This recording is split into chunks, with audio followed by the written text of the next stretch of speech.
이곳은 주님을 위한 자리. 내가 기도하는 모든 땅 위에서 하나님 예배받을 그날을 고대하네.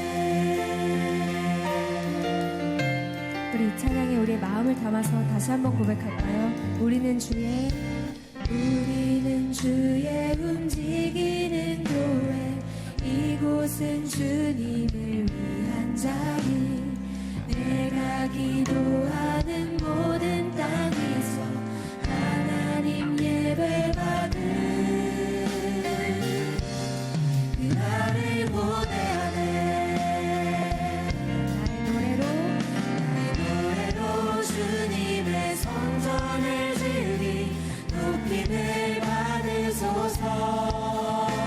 이스라엘의 찬송 중 거하신 주님은 거룩하십니다.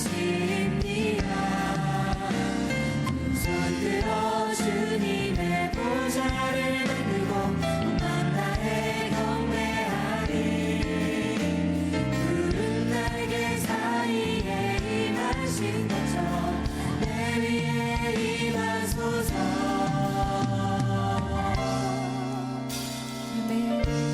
우리 한 번 더 고백합시다. 우리는 주의 움직이는 교회. 이곳은 주님을 위한 자리. 내가 기도하는 모든 땅 위에서 하나님 예배받을 나를 고대하네. 나의 노래로 주님의 성전을 지으리.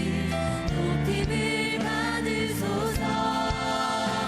이스라엘의 찬송 중 거하신 주님은 거룩하십니다. 손 들어 주님의 보좌를 만들고 맘 다해 경배하리. 푸른 날개 사이에 임하신 것처럼 내 위에 임하소서. 우리 한 번 더 고백합시다. 나의 노래로 주님의 성전을 지으리. 높임을 받으소서. 이스라엘의 찬송 중 거하신 주님은 거룩하십니다. 두 손 들어 주님의 보좌를 만들고 맘 다해 경배하리. 푸른 날개 사이에 임하신 것처럼 내 위에 임하소서. 전심으로 고백합시다. 하나님 우리가 이곳에 섰으니 이 땅을 치유하소서. 하나님 우리가 어디에 있는지 주를 높이리라. 그가 주님을 송축할지어다. 그 말 안에 입맞추라. 영원한 통치자 주 예수 그리스도. 그는 위대하신 왕. 아멘. 우리의 삶을 통치하시는 그 주님은 영원하신 왕이십니다. 위대하신 왕이십니다. 우리의 삶을 들어서 사용하실 분이십니다. 우리 그런 주님께 우리 감사와 영광의 박수 올려드립시다. 할렐루야. 네. 우리 계속해서 박수하시면서 그 주 예수의 이름만을 높여드립시다.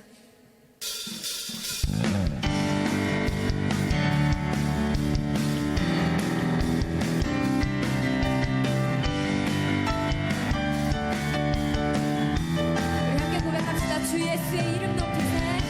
주 예수의 이름 높이세. 온 땅은 없는 깃발처럼 모든 사람 진리를 보며 길 대신 주 예수의 이름 높이세. 주 예수의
예수여 높임을 받으시옵소서 주 예수여 주 예수여 높임을 받으시 한번 더 고백합시다. 주 예수여 주 예수여 높임을 받아주시옵소서 주 예수여 주 예수여 네. 높임을 받으시 한번 더 주 예수여 주 예수여 주 예수여 높임을 받으시옵소서 주 예수여 한번 더 전심으로 고백할까요? 주 예수여 주 예수여 주 예수여 높임을 어떤 삶을 받으시옵소서 살아갈 동안에도 주님의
우리 사회에 자기 스스로 건축 기술을 배워서 내 집을 직접 꾸미는 셀프 인테리어가 유행을 하고 있습니다. 과거에는 건축 기술이 있는 전문가들에게 내 집에 대한 이런 모든 걸 맡기곤 했는데, 이제 맡기지 않고 내가 어느 정도 기술을 배워서 스스로 내 집을 단장하고 꾸며보겠다. 다시 말하면 리모델링 열풍이 우리 사회에 불고 있습니다. 기존의 낡고 또 불편한 공간을 아주 편하게 그리고 혁신적으로 바꾸는 이 리모델링, 여러 가지 장점이 있죠. 근데 저는 이 이야기를 접하면서 리모델링이 단순히 집과 건물에만 해당되는 것이 아니라 우리 인생에도 리모델링이 필요한 사람이 있을 것이다. 살아가다 보면 망가진 인생이 있을 거고, 상처받고 주저앉은 인생이 있을 거고, 일어서야 할 그 타이밍이 된 인생이 있을 거다. 그런 분들에게 정말 필요한 게 있다면 그 인생이 리모델링 되어서 새롭게 고쳐졌으면 좋겠다.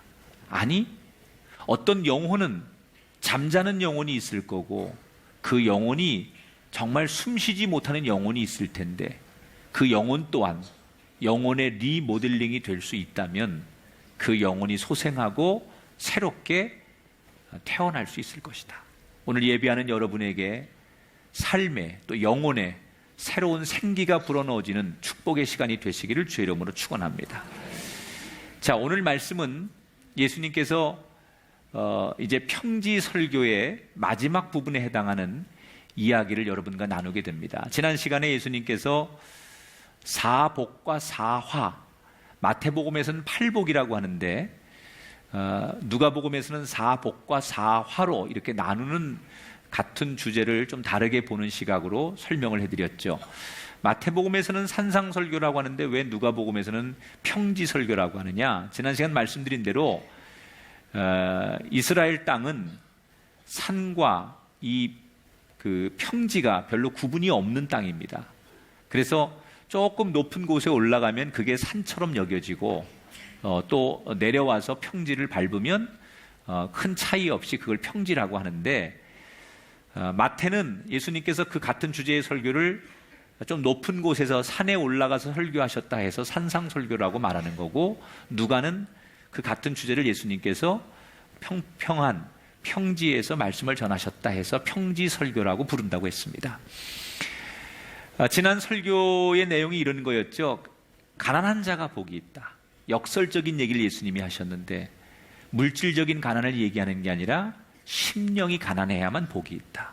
아무리 세상적으로 부유해도 내 심령이 여전히 하나님이 없이는 못 살겠고, 하나님이 그립고 말씀이 사모되는 그런 영혼이 될수록 그가 복 있는 사람이다.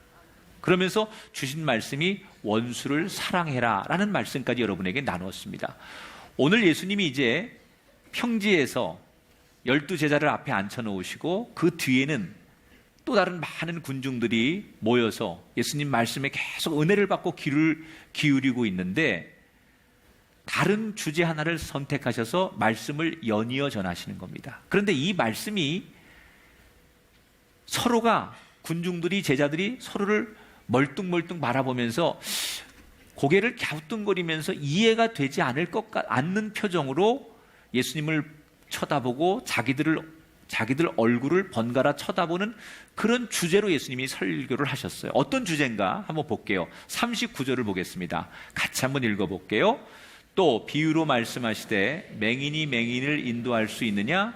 둘이 다 구덩이에 빠지지 아니하겠느냐? 자, 예수님께서 그들이 살아가는 지금 그 시대의 사람들에게 맹인들이 득실거리고, 그래서 맹인들이 앞서서 누군가를 인도하는데 역시 뒤따라가는 사람들도 다 결국에는 구덩이에 빠지는 이런 현실이 우리가 살아가는 이 세상이다라고 비유를 하셨어요.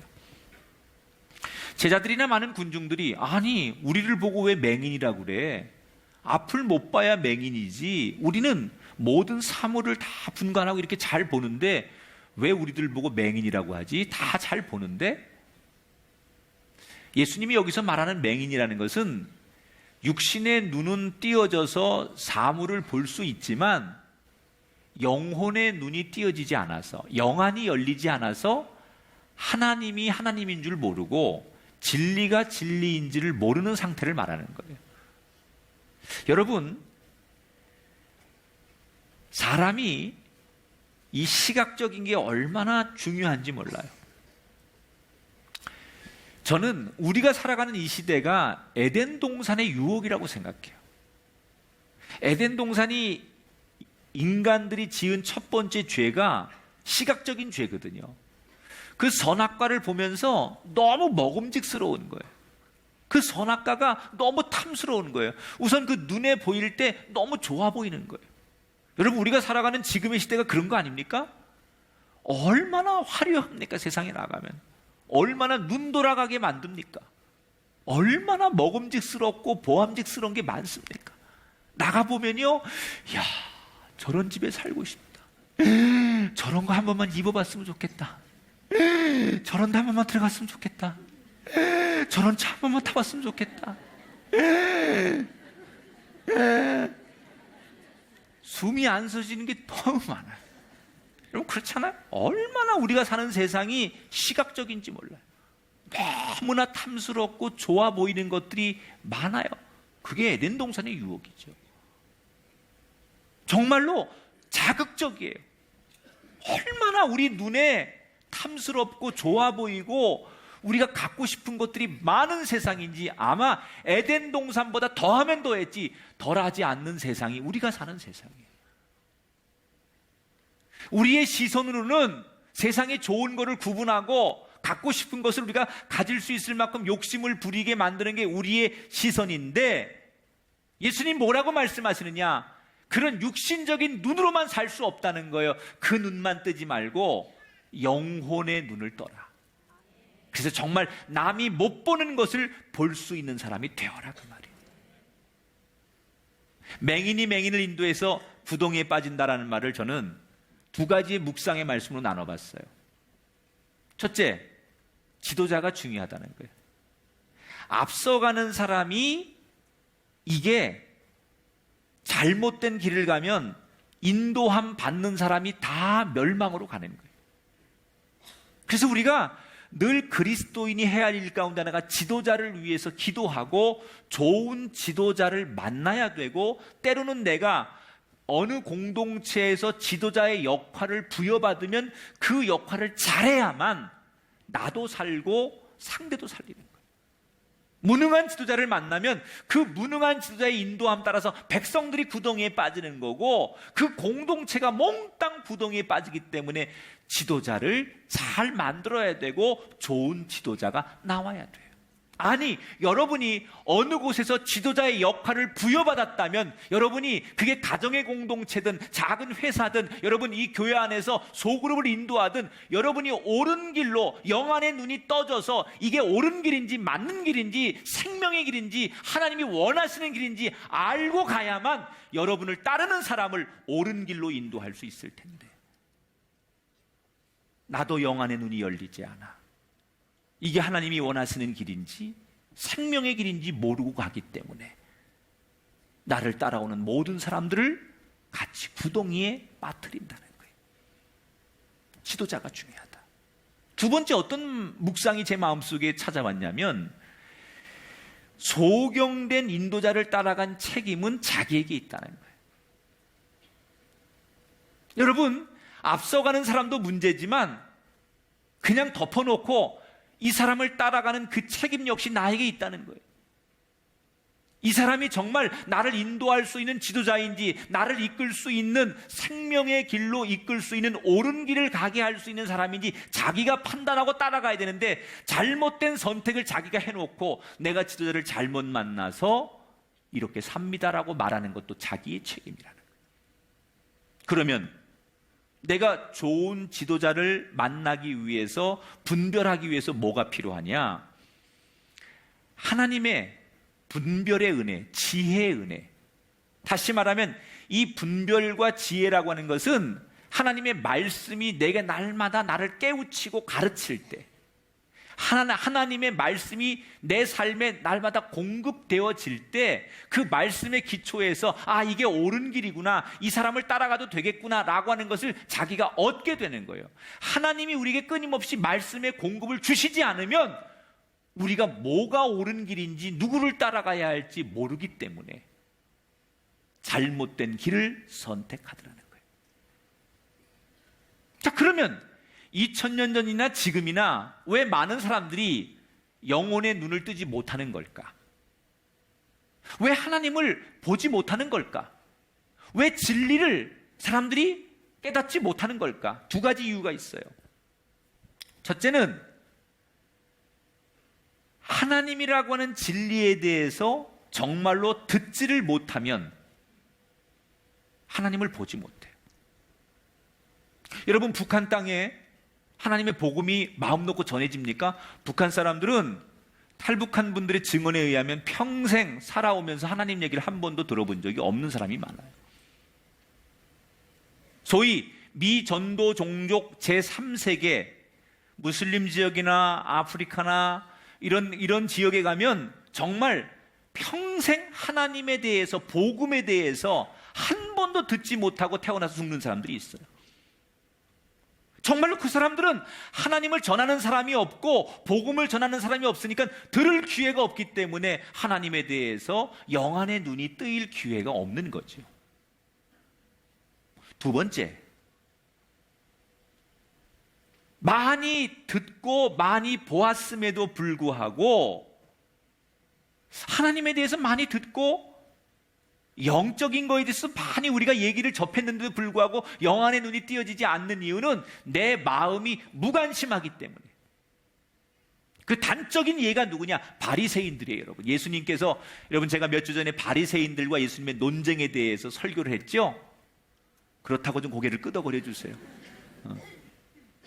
자, 예수님께서 바리새인들과 안식일 논쟁을 한 적이 있었어요. 안식일 날, 우리로 말하면 이렇게 주일날 예수님께서 예배를 드리는데 그 예배에 손이 마른, 손이 불편한 장애인 한 사람이 있었어요.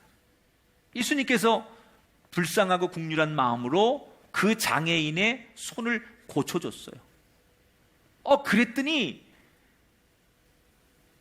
이 바리새인들이 율법을 들고 와가지고는 예수님께, 제자들에게 따지는 거예요. 아니, 율법에는 안식일날 다른 일을 하면 안 된다, 이런 일을 하면 안 된다고 금지되어 있는데 예배에 전념하지 않고 왜 이렇게 쓸데없이 율법을 어겨가면서 이 손 마른 장애인을 고쳐주느냐? 이건 율법을 어기는 거다. 하나님의 주신 법을 어겼으니 이건 잘못된 거다. 그리고 득달같이 예수님께 달려들어서 예수님을 비난하기 시작했어요. 그들은 예수님을 비난하면서 그 율법을 한 손에 들고 자신감이 충만해져 있었어요. 우리만큼 하나님의 뜻을 잘 아는 사람이 있으면 나와보라고 해. 여기 율법을 우리는 다 외우고 있고 이 율법을 우리는 다 지키고 있는 사람이야. 우리는 일주일에 몇 번씩 금식하고 몇 시간씩 기도하고 이 율법을 문자적으로 하나도 우리가 오해 없이 지키고 행하는 사람들이야. 우리처럼 하나님 앞에 떳떳하게 의롭게 사는 사람들이 여기 어디 있어? 그러면서 자기들을 그 율법에 빗대어서 자기들은 아주 하나님 앞에 칭찬받는 그런 사람인데 이 율법을 지키지 않는 예수님과 나머지 사람들은 하나님께 형편없이 버림받는 사람처럼 취급하면서 예수님과 논쟁을 벌이는 거예요. 그런데 정말 그 바리새인들의 평가가 맞았습니까? 아니에요. 바리새인들이 주장하는 것과 하나님의 평가는 달랐어요. 하나님의 눈에는 예수님이 하신 일이 옳은 일이고 이 바리새인들이 한 일이 잘못된 일이었어요. 아니, 누구보다도 이 율법, 성경을 많이 보고 이 성경을 달달 외우고 이 성경을 지키는 이 바리새인들이 성경대로 한다는데 왜 잘못된 거냐? 예수님의 말씀은 율법의 가장 기초가 뭐냐는 거예요. 여러분, 이 성경의 많은 말씀 가운데 가장 기초가 뭐예요? 사랑이에요. 하나님 사랑, 이웃 사랑. 이게 기초예요. 그래서 성경이 이렇게 말하지요. 천사의 방언을 한다 할지라도 사랑이 없으면 아무것도 아니에요. 우리가 선을 행하고 선교하고 봉사하고 많은 것을 한다 할지라도 그 속에 이 성경이 가르치는 가장 기초적인 것, 가장 기본적인 것, 사랑하는 마음, 진심이 없다면 그건 위선이에요. 가식이에요. 그건 쇼예요. 얼마든지 그럴 수 있다는 거예요. 기초가 제대로 돼 있지 않으면서 그렇게 아무리 그 율법을, 말씀을 지키고 말씀을 외운들 그것이 믿음 좋은 것이고 하나님 앞에 인정받는 신앙이 아니라는 거예요. 이 바리새인들은 율법의 기초인 가장 기본이 되는 사랑은 무시하면서, 예를 들면 이런 거죠. 어떤 사람이 집에 공사를 대리석을 갖다 붙여놓고 좋은 등을 갖다 달고 막 비싼 인테리어를 잘 했는데 정작 그 집의 기초를 부실하게 해서 이 집이 아무리 비싼 물건을 갖다 놓고 인테리어를 했어도 결국 무너질 수밖에 없는 집이라면 잘못된 거예요. 우리가 인생을, 우리의 가정을 리모델링하기 위해서 제일 중요한 게 뭐냐? 우리 인생의 기초, 영적인 기초가 든든해야 된다는 거예요. 우리는 늘 하나님 앞에 이렇게 기도해요. 하나님, 저를 한번 축복하셔서 저도 하나님 앞에 영광 돌릴 수 있도록, 하나님 앞에 쓰임받는 인생이 되도록 저를 한번 사용해 주세요. 그렇게 기도합니다. 여러분, 그렇게 수십 년을 기도하셨습니다. 그런데 왜 여러분의 기도가 응답이 안 될까요? 여러 가지 하나님의 어떤 메시지가 있겠지만 그 중에 하나 우리가 점검해야 될 것은, 나는 내가 하나님 앞에 구하는 내 기도의 제목 속에, 내 비전 속에 정확한 기초를 세우고 있는가? 바람이 불어도 홍수가 나도 무너지지 않는 하나님이 주신 그 축복이 내 인생의 집에 채워질 때 내 기초가 든든해서 무너지지 않는 그런 집을 지어놓고 하나님 앞에 구하고 있는지, 만일 우리가 구하는 대로 하나님께서 우리에게 물질과 명예와 건강과 인기와 자손의 복, 그리고 번영의 복을 우리에게 주셨는데 우리 인생의 기초가 부실하기 때문에 하나님이 주신 그 축복이 우리에게 담가지지 못하고 기초가 부실해서 무너지는 인생이라면 그게 축복일 수 있냐는 거예요. 영적인 기초가 든든한가?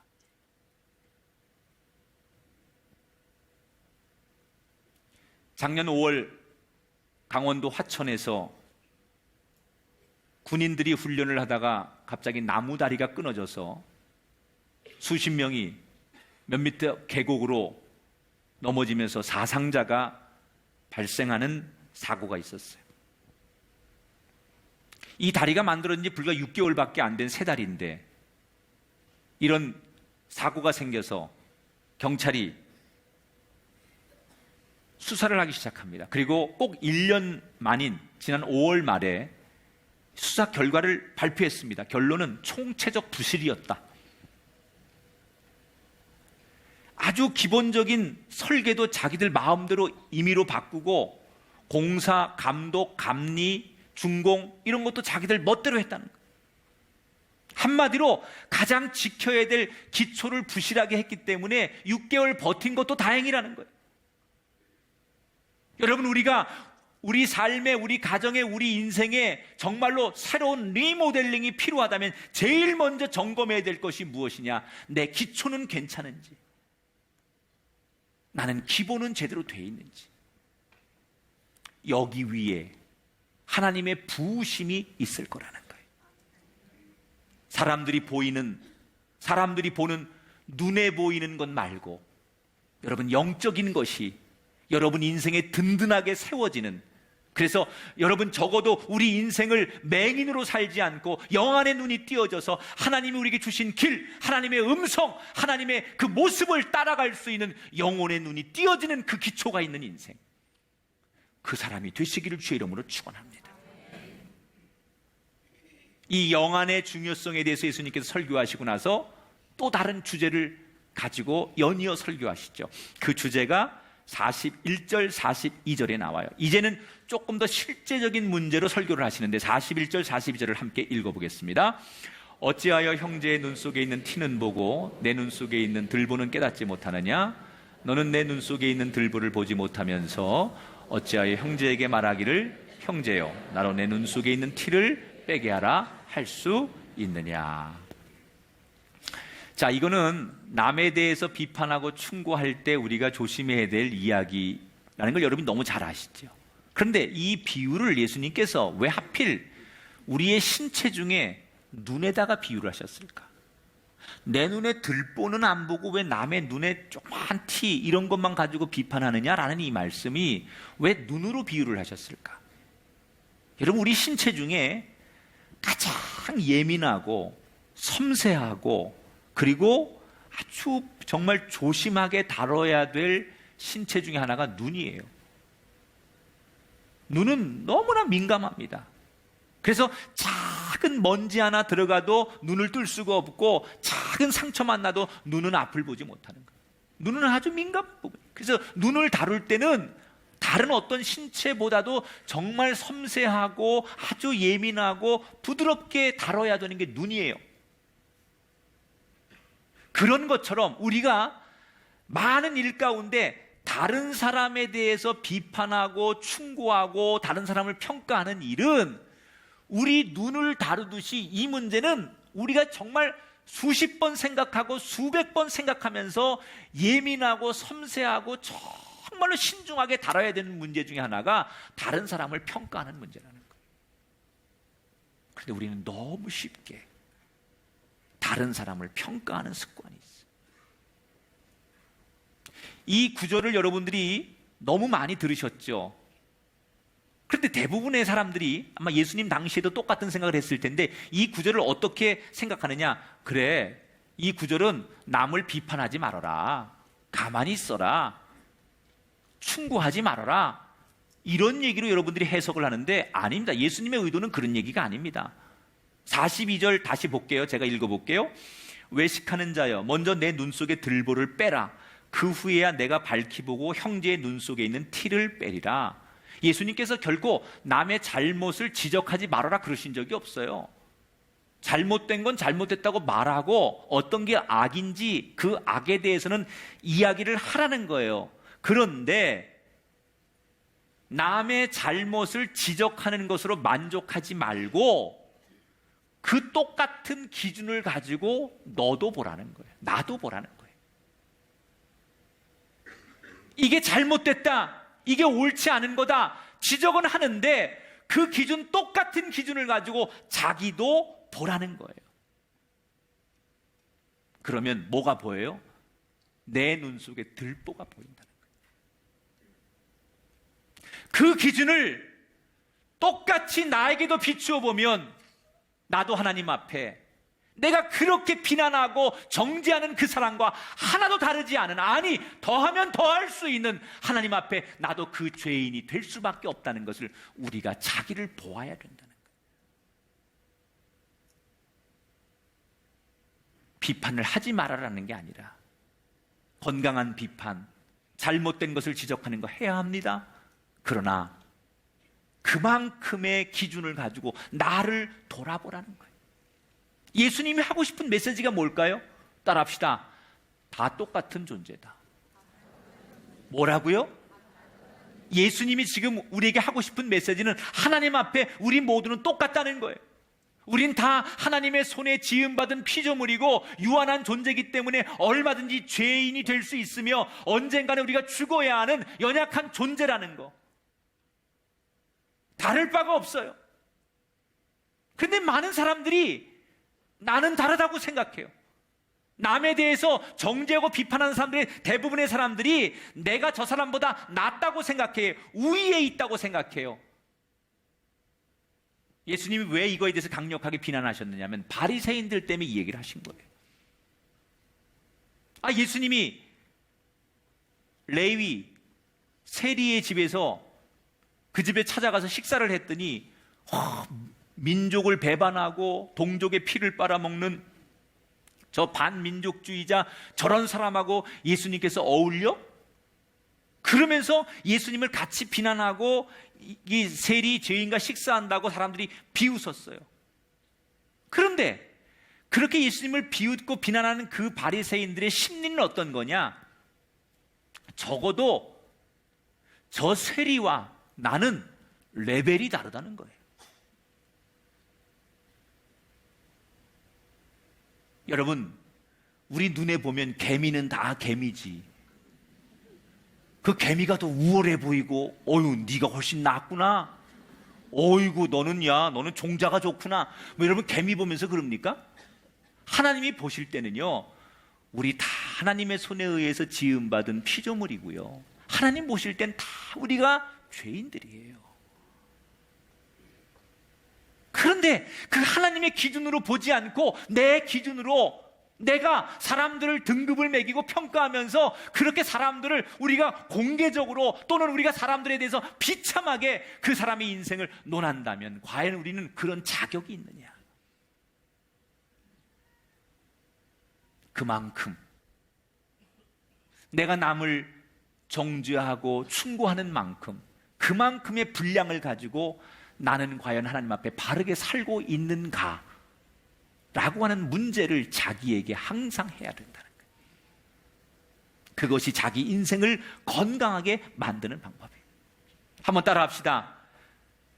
본면의 목적은 상대를 심판하는 데 있지 않고 바로 세우는 데 있다. 여러분, 권면이 뭐예요? 심판하려고 하는 게 아니에요. 그 사람을 어떻게 하든지 바로 세우려고 하는 그런 의도에서 우리가 충고도 하고 권면도 해야 된다는 거예요. 그래서 우리가 늘 어떤 사람에 대해서 권면하고 이야기할 때 우리의 눈을 다루듯이 아주 신중하게 하는데 적어도 이런 기도를 하면 좋을 것 같아요. 한번 따라 합시다. 주님, 저 영혼을 불쌍히 여기소서. 그러나 나도 죄인이오니 이 죄를 이기게 하옵소서. 반드시 이런 마음으로 이런 기도가 우리에게 동반되면서 이야기를 해야 된다는 거예요. 비판하는 만큼 그 잣대 기준을 그 기준을 가지고 나에게도 여러분, 어떤 학생이 시험을 봤는데 자기가 시험 봐놓고 자기가 채점을 하는 거예요. 그리고 나는 100점이야. 그리고 자기가 자기 점수를 후하게 주고 자기 잘 봤다고 말한다면 여러분 그거 인정하겠습니까? 공정하게 선생님이 점수를 매기고 심판해야 되는데 자기가 자기 인생에 대해서 점수를 주고 나는 잘 봤다고 말한다면 그게 되겠냐는 거예요. 기준이 누구냐는 거예요. 내가 기준이 되면 안 된다는 말씀을 예수님께서 오늘 하시는 거예요. 자기를 성찰하라는 거예요. 자, 이렇게 두 번째 주제를 다루신 다음에 다시 세 번째 주제로 또 다시 예수님 넘어가시죠. 이 세 번째 주제는 너무나 당연한 말씀이기 때문에 제자들이 뭐 이렇게 당연한 얘기를 신중하게 하시지라고 생각하면서 또 한 번 예수님을 의아하게 쳐다보는 주제예요. 자, 성경을 볼게요. 43절 44절을 읽어보겠습니다. 못된 열매 맺는 좋은 나무가 없고 또 좋은 열매 맺는 못된 나무가 없느니라. 나무는 각각 그 열매로 아나니 가시나무에서 무화과를 또는 찔레에서 포도를 따지 못하느니라. 자, 아니 너무 당연한 얘기 아닙니까? 좋은 나무에서 좋은 열매가 맺히고 나쁜 나무, 안 좋은 나무는 좋은 열매를 맺을 수 없다. 아니, 너무나 당연한 얘기. 콩 심은 데 콩 나고 팥 심은 데 팥 난다라고 하는 우리의 속담과 같은 이치 얘기를 예수님께서 굳이 뭐 이런 상식적인 얘기를 설교의 제목으로 꺼내셨을까? 그런데 예수님의 의도를 알고 나면 몸서리가 쳐지는 얘기예요, 이 얘기가. 왜? 이게 무슨 의도냐면 나무를 좋은 나무인지 나쁜 나무인지 열매를 보면 안다. 그렇게 말씀하시면서 우리 인생이 마지막 날에 내가 어떻게 살았다, 어떻게 살아왔다, 이거 소용없다는 거예요. 하나님이 보시는 기준은 우리가 마지막 날에 어떤 항변, 어떤 이야기가 중요한 것이 아니라 우리가 맺은 인생의 열매를 가지고 우리를 평가하신다는 얘기예요. 여러분, 지금 우리가 지금 지금 우리가 열매도 맺기 전에 맺는 과정 속에서 나는 잘 살고 있어, 나는 지금 잘 살았어, 이렇게 얘기하는 거 의미 없다는 거예요. 우리 삶에 정말 좋은 나무라면, 우리가 좋은 인생이라면 마지막 날 하나님 앞에 아름다운 열매를 가지고 하나님이 그래 내가 정말 잘 살았구나 라고 칭찬하신다는 거예요. 여러분, 당연한 거 아니에요? 좋은 열매를 맺으려면 좋은 나무가 돼야 돼요. 그러면 우리가 좋은 열매를 맺고 좋은 나무가 되려면 뭐가 필요할까? 아주 건강한 근원이 필요합니다. 나무는 여러분, 이게 좋은 나무인지 나쁜 나무인지 열매를 보면 알잖아요. 그죠? 나무가 자기가 아무리 사과나무라고 우겨도 나는 사과야, 나는 사과나무야, 그렇게 아무리 우겨도 사과 열매를 못 맺으면 사과나무 아니에요.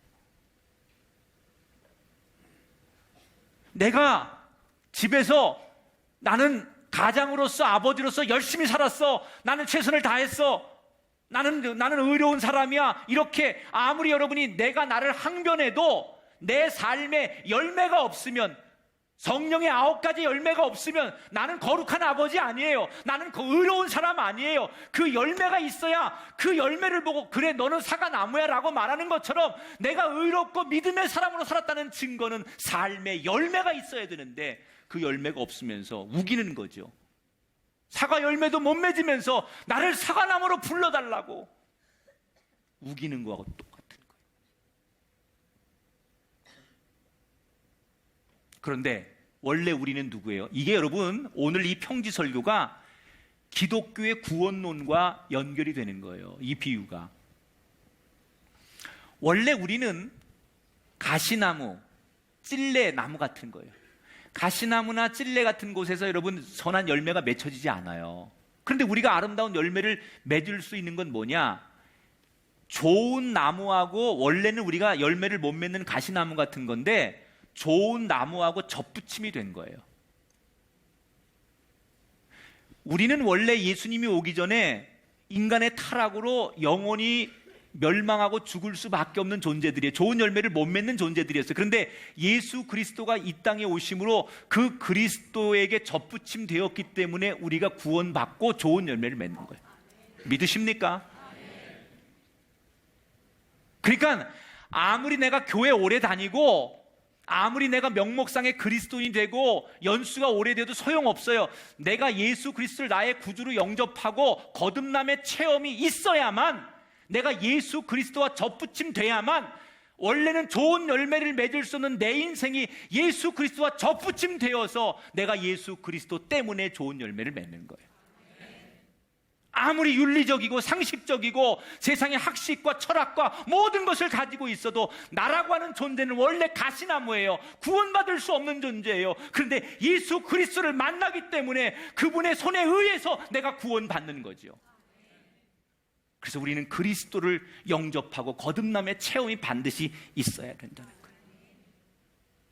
이게 접붙임이라고 하는 거예요. 그런데 한 가지 우리가 알아야 될 게 있어요. 그러면 그 나무가 접붙임 되어서 저절로 열매를 맺으면 좋은데 그렇지 않거든요. 여러분, 농사를 지어보신 분들은 알겠지만요, 좋은 나무로 열매를 맺기 위해서는 오랜 시간과 과정이 걸립니다. 보통 사과나 귤나무를 심으면 적어도 3년이 지나야 열매를 맺기 시작하는데 10년 정도 자라야만 500개 정도의 열매가 열린대요. 자, 좋은 나무를 심어놨는데 지가 잘 알아서 자라서 열매를 막 맺으면 좋은데 그렇지 않잖아요. 이게 좋은 나무인데 열매를 맺기까지 몇 년 걸릴 때까지 해충도 오고 가뭄도 오고 영양 공급이 안 돼가지고 이 나무가 중간에 죽기도 하고 시들시들 앓기도 해요. 그래서 열매를 맺기까지, 그 좋은 나무가 되었지만 열매를 맺기까지 뭐가 있어야 되느냐? 쉬지 않고 공급이 돼야 돼요. 관리가 돼야 돼요. 우리가 예수 그리스도를 영접하고 거듭남의 체험이 있지만 끊임없이 경건의 훈련과 말씀이 공급되고 하나님과의 소통과 우리가 예배의 은혜와 감격이 계속해서 공급되지 않으면 이미 구원받은 것은 확실하지만 그 구원받은 것 가지고 우리 삶에 성령의 열매가 맺히지 않는다는 얘기예요. 그래서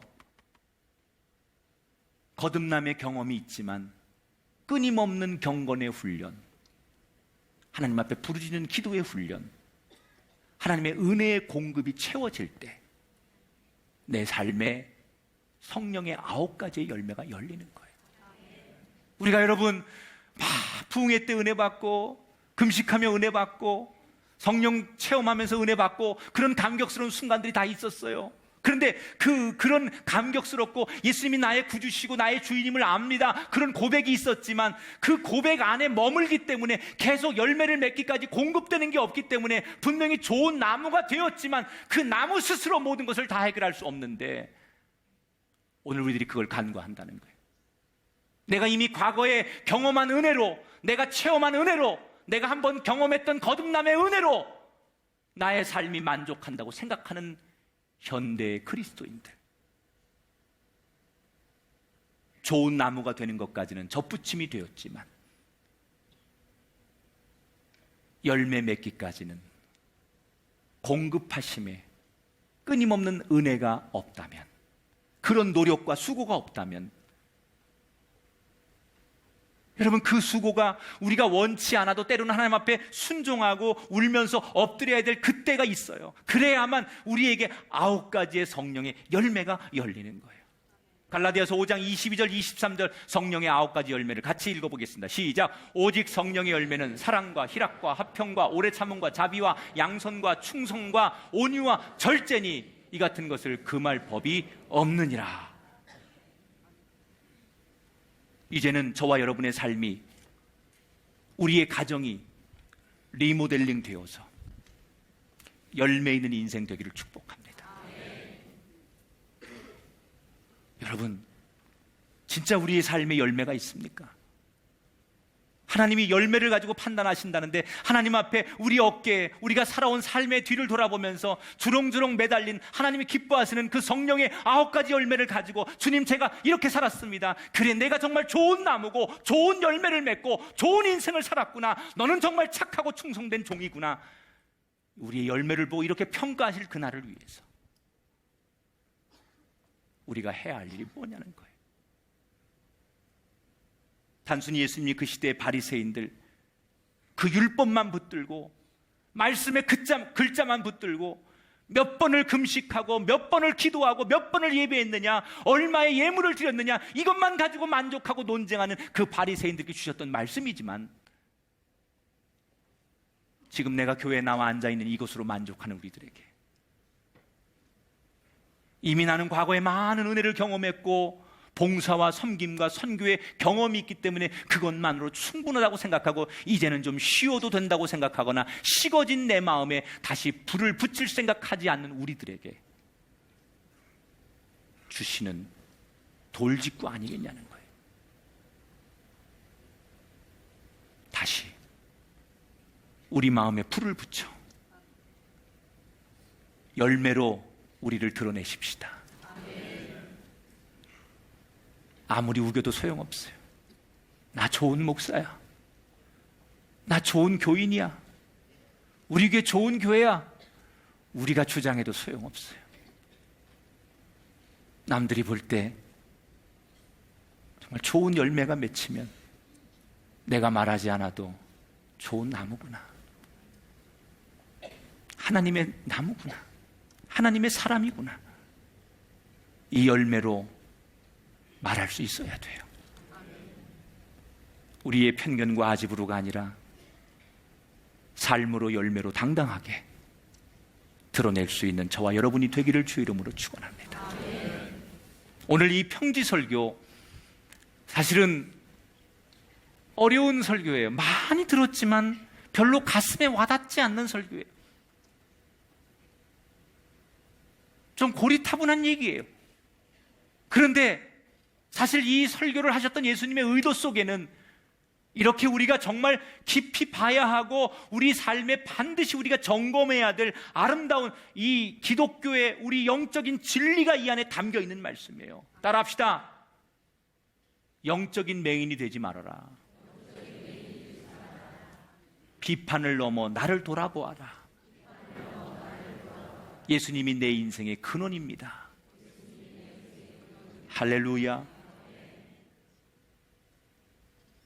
우리를 쓸모없다고 버리지 않으시고 다시 이 말씀을 주시면서 한낱 우리를 땔감처럼 너는 저 불을 태우는 그곳에 땔감 정도로 쓰이는 인생밖에 쓸 가치가 없구나라고 우리를 버리지 않으시고 어떡하든지 좋은 열매 맺게 하셔서 좋은 인생을 만들어주기 위해서 다시 한번 이 말씀을 주셨다면 이 말씀에 접붙임되어서 다시 소생하고 우리 인생을 리모델링 하셔서 여러분의 가정을 다시 일으키셔서 여러분의 남은 인생을 다시 리모델링 하셔서 영적으로 세워지고 건강하게 아름답게 만들어가는 삶이 시작되게 되시기를 주님의 이름으로 축원합니다.